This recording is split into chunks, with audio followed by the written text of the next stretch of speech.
Hey guys, and welcome back to another Canucks review. The evolution of mobile gaming is actually quite fascinating. While the medium of physical device changed, the association of light gaming while you're on the go remained the same.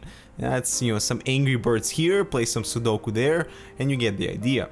But this idea of mobile gaming is being challenged by Razer, that is bringing together of mobility with performance. So you guys are looking at the Razer Edge, the most powerful tablet in the world. Now, this isn't product for casual gamers. The hefty price tag of the tablet alone puts it in a sort of a luxury category. So spending $1,000 on the basic version of the Edge is not for everyone's pocket. Let alone the Edge Pro, which we have here, will set you back close to $1,500. Plus all the optional accessories that will add up to the bill. For example, the Gamepad controller costs $250, the docking station is another $100, plus any extra batteries that you might want to get is $70 a piece. Also, a keyboard dock is going to be released soon. So already, if you're planning on using the Edge with its intended purpose, you're looking at pricing competitive to that of some really good gaming notebooks. So pricing is definitely going to be a breaking point, and the Razer Edge actually may not have that edge when it comes to spec versus spec competition. Now, comparing the Razer Edge versus the Pro Edition, you can see why such drastic pricing differences exist. You get a more powerful processor, an additional gig of VRAM for that powerful GeForce 640 MLE, and double the system memory, but the most important upgrade is the SSD. Now, I do wonder why Razer opted for only a 64GB SSD on the basic version, as that leaves practically no room for any of your games. Now let's take a look at the Edge Pro. Now this is a 10.1 inch IPS touch display with a resolution of 1366 by 768. Now I personally don't mind such a resolution at this size, especially for intense gaming, as it allows me to crank up all the other settings.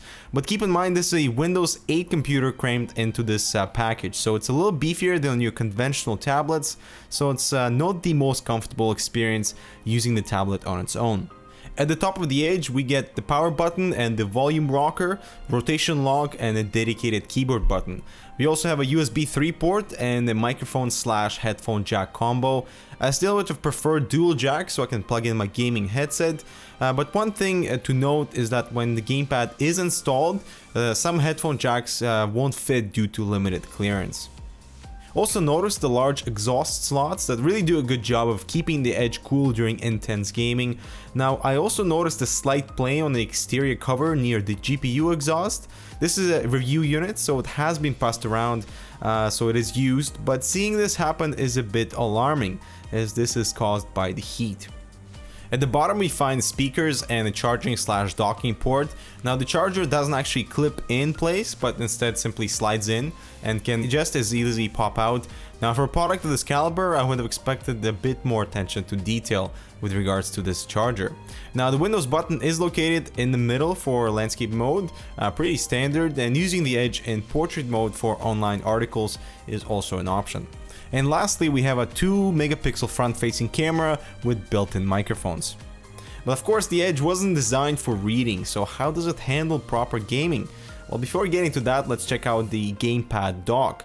This is where the Edge gets interesting, because it turns this Windows 8 tablet into a powerhouse of a mobile console. Now each handle features all the same controls as found on console joysticks, and of course having the tablet sit right in the middle helps with comfortable holding position.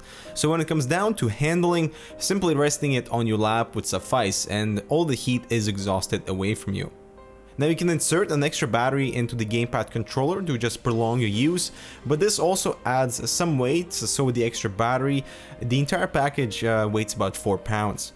Now what's cool is that the optional battery installed inside the Gamepad controller gets used up first, so you can continue working with the Razer Edge after the gaming session. And same goes for charging. It first charges the tablet itself and then transfers on to the extra battery. So I've gotten a little over 3 hours of gaming with both batteries fully charged. This is on high performance mode, so you're looking at an extra hour of charge with the additional 2800 mAh battery.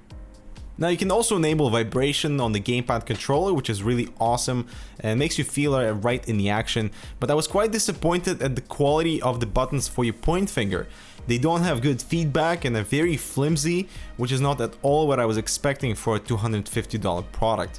Also, given this is sort of the selling point of the Edge, I really wish Razer would make the buttons a lot sturdier. Now the gamepad works like it should with big picture mode on Steam and obviously for all the supported games, but there's no other integration in Windows 8. Now also a cool thing is the various input keyboard layouts that are available. First we have the standard. I'd say they are a little oversized and take up a little too much real estate on the screen. Then we have the full keyboard layout with the numpad, and also this handwriting option that detects what you're writing. Not very useful, but it's there regardless. But of course, gaming on this thing is actually quite interesting. I think I pulled over 10 hours on Grid alone, of course with everything maxed out. Graphic intensive games like Metro 2033 ran quite smooth with a little optimization. Now personally I'm not a big fan and not comfortable using the joysticks for FPS shooters, so there's really nothing like using a mouse and keyboard for perfect aiming. So that's where the docking station comes in with 3 USB 2 ports, HDMI out, headphone and microphone jack, and a charging port. The Edge simply is placed on the docking station. Again, we have no clips here. This is for easy pick up and go situations, but I still would have preferred a more secure docking mechanism. Now playing some Max Payne 3 and Metro 2033, everything set to normal, you get really acceptable frame rates. It's just not really comfortable looking down at this 10-inch screen, so that's why we have the HDMI port on the docking station. Connecting this to a larger screen, then you have yourself a very powerful and capable computer. Unfortunately, the HDMI cable is not included.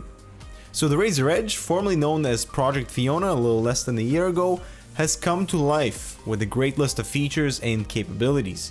Gamers now can truly take their game wherever they go because the package is so small. Now this being the most powerful tablet at the time of this review make this a unique and an attractive product, especially with the gamepad controller that really brings console type gaming to the next level. But we also have to consider the non-practical aspects of the Razer Edge, starting with the tablet itself. You really have to either get the docking station or the gamepad, otherwise it's just a thick tablet. Which brings me to the next critique, and that's the price. Starting at $1,000 for the i5 version, 4 gigs of RAM and a 64GB SSD, it simply cannot compete to similarly priced notebooks. Now you are paying a lot for the gamepad, which can hold an extra battery and really provide a unique experience, but we also have to talk about price here, and that $250 is a lot of money for a required accessory. Given the gamepad controller was included in the price, that's another story, but otherwise this makes the Razer Edge more of a luxury item than anything else. It certainly is an interesting and an innovative product, but given mobility is not a priority for most gamers, the Razer Edge actually may not have that edge to lure its customers, but it still deserves the Hardware Canucks Damn Innovative Award. So thanks guys for watching, and we'll see you in the next one.